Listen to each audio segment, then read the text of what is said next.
अजीज तलबा और तालबात, Farooq foundation online school के ज़रिए यकसा नसाब के मुताबिक तालीम हासिल करें। अगर हमारी वीडियोस पसंद आएँ तो चैनल को सब्सक्राइब करें और दोस्तों के साथ शेयर करें और बेल आइकन को लाजमी दबाएं ताकि आइंदा आने वाली तालीमी वीडियोस आप हासिल कर सकें। Assalamu alaikum students. Here I'm teach to physics class 9th. Students, if you listen and watch all these video lectures with full attentively, then hope so you will get excellent marks in the exams. मेरी parents से भी एक request है, अपने बच्चों को online learning के बारे में उन्हें अवेयरनेस दें ताकि बच्चे अपनी स्टडी को कंटिन्यू रख सकें। स्टूडेंट, इस तरह ऑनलाइन लर्निंग करके आपको किसी इंस्टीट्यूट या किसी ट्यूटर से भी हेल्प लेने की जरूरत नहीं पड़ेगी। होप सो आपके बहुत सारे कंसेप्ट्स क्लियर होंगे। फ़रूक फाउंडेशन ऑनलाइन स्कूल के तहत आप ग्रेड 1 से लेके ग्रेड 10 तक हमारे इस यूट्यूब चैनल पर ऑल वीडियो लेक्चर्स मौजूद हैं। उम्मीद है हमारे ये वीडियो लेक्चर्स आपके एग्जाम्स की प्रिपरेशन के लिए आपके लिए बहुत हेल्पफुल होंगे। स्टूडेंट्स, मेरी आपसे एक रिक्वेस्ट है, आप हमारे इस यूट्यूब चैनल को सब्सक्राइब कीजिएगा, लाइक कीजिएगा और शेयर कीजिएगा। Thank you so much students. Now we discuss about the chapter number 4 which is turning effect of forces and the topic which is the states of equilibrium. आज हम discuss करेंगे equilibrium की states को। Clear? तो first of all there are 3 states of equilibrium. First one is the stable equilibrium, then second one is the unstable equilibrium, and last one is the neutral equilibrium. हम इन all equilibrium के all types को one by one discuss करेंगे। First of all is the stable equilibrium.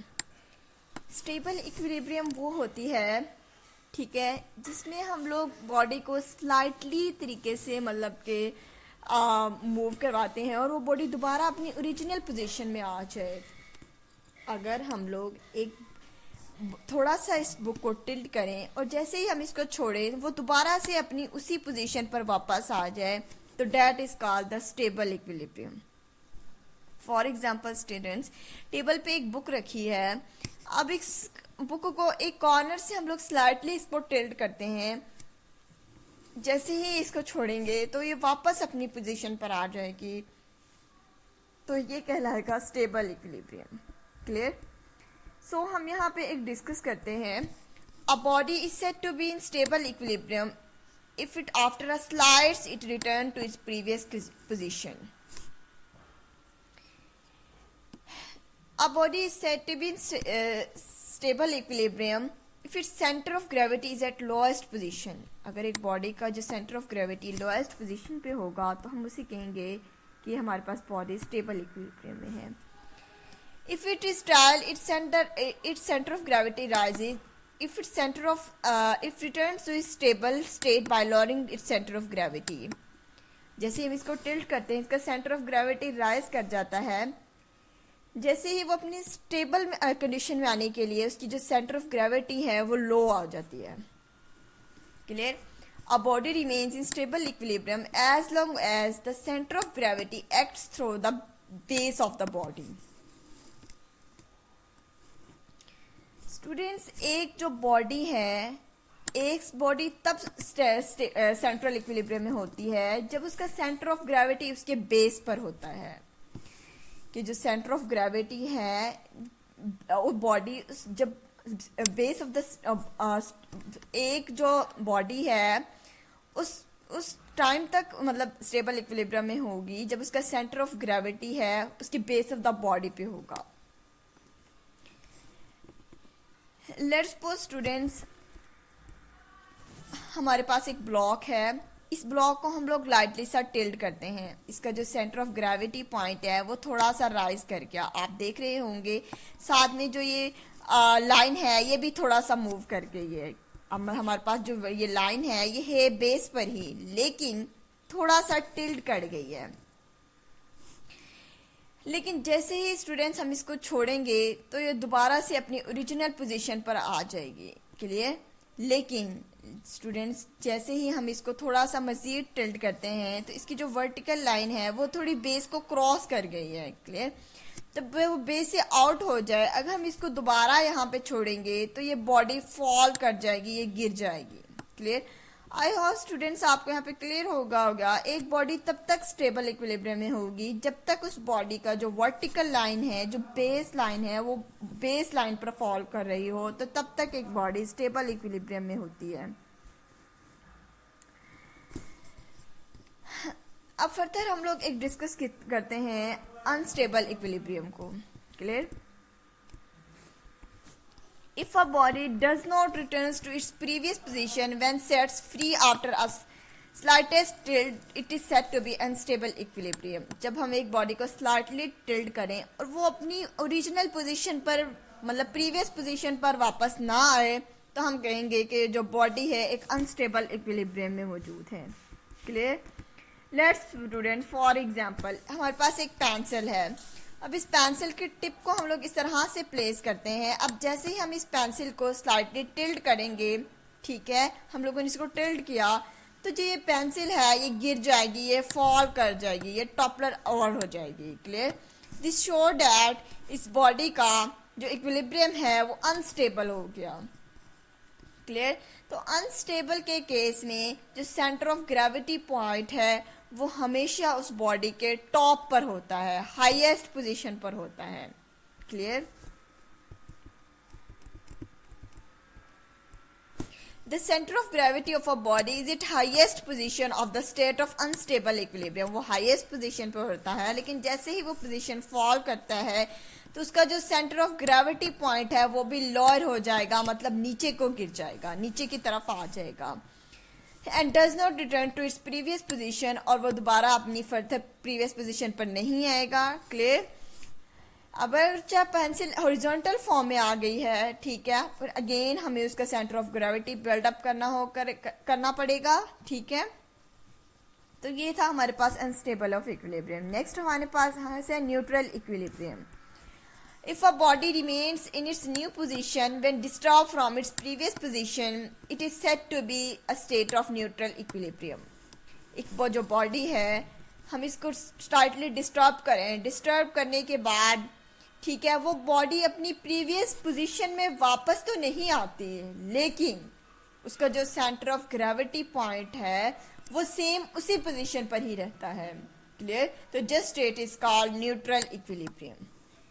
For example students, हमारे पास एक ball यहाँ पे इस table पर मौजूद है। जैसे ही हम इस बॉल को रोल ओवर करते हैं, ठीक है, रोल होने के बाद वो बॉल कभी भी इसी पोजीशन पर वापस तो नहीं आएगा, लेकिन पहले जहाँ पे उस बॉल का सेंटर ऑफ ग्रेविटी पॉइंट था, स्टिल उसी पर भी सेंटर ऑफ ग्रेविटी पॉइंट वहीं पे मौजूद होगा। क्लियर? तो हम इस स्टेट को कहते हैं न्यूट्रल इक्विलिब्रियम। जैसे कि स्टूडेंट्स हम लोगों ने पेंसिल की बात की, अगर पेंसिल के केस में पेंसिल एक टेबल पे मौजूद है, इसका सेंटर ऑफ ग्रेविटी जहाँ पे रोल करे या ना करे, इसका सेंटर ऑफ ग्रेविटी पॉइंट वहीं पर ही रहेगा। क्लियर? तो this state is called the neutral equilibrium. Clear? इसको फर्दर डिस्कस करते हैं। In neutral equilibrium all the new state in which a body is moved and all the stable states and the body remains in its new state. उसका centre of gravity वहीं पे मौजूद होता है, लेकिन वो बॉडी एक नई स्टेट में आ जाती है। In neutral equilibrium, center of gravity of the body remain at the same height irrespective to its new position. Clear? There are various objects which have a neutral equilibrium such as a ball, sphere, a roller, pencil laying horizontal and the egg laying horizontal on a flat surface. Further हम इसका एक और topic है stability and the position of centre of मास, हम लोग ये discuss करते हैं। Clear?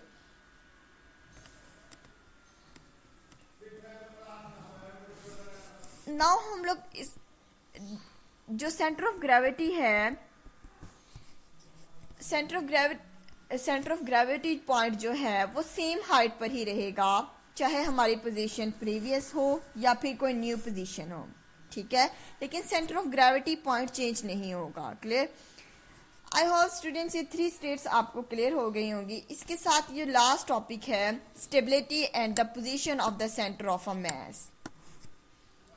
As we students discuss before, जो सेंटर ऑफ मास है वो किसी भी बॉडी का बहुत इंपॉर्टेंट होता है स्टेबिलिटी को अचीव करने के लिए। नॉर्मली आपने जो देखा होगा जो रेसलिंग कार है उनकी जो बॉटम है वो काफी भारी बनाई जाती है, उनकी बेस काफी हैवी होती है just to the lower of centre of gravity. उसकी हाइट भी बहुत छोटी सी होती है, ठीक है, ताकि जो उसका सेंटर ऑफ ग्रेविटी पॉइंट है वो भी लोअर हो सके। Clear?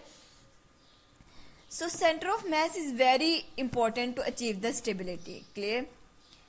It is due to the racing car are made heavy to the bottom at the height to keep to be minimum। ठीक है, आपकी बॉडी इतनी ज्यादा स्टेबल होगी। क्लियर? फर्दर हम लोग कुछ एग्जांपल डिस्कस करते हैं। हम लोगों ने एग्जांपल कार की, रेसिंग कार की, इसी तरीके से उनका मास लोअर रखा जाता है ताकि जो बॉडी है वो स्टेबल रहे। सिमिलरली स्टूडेंट्स, एक बर्ड है जो एक पैरट है, ठीक है, जो एक तार पे बैठ जाता है। क्लियर? अब यहाँ पे भी जो सेंटर ऑफ मास है को बैलेंस कर रहा होता है, ठीक है, क्योंकि जो पैरट का जो नीचे वाला हिस्सा होता है, वो जो टेल है, उसको भी कोई ना कोई स्पेसिफिक मास है, और जो इसका अपर हेड है उसका भी कोई ना कोई स्पेसिफिक मास है।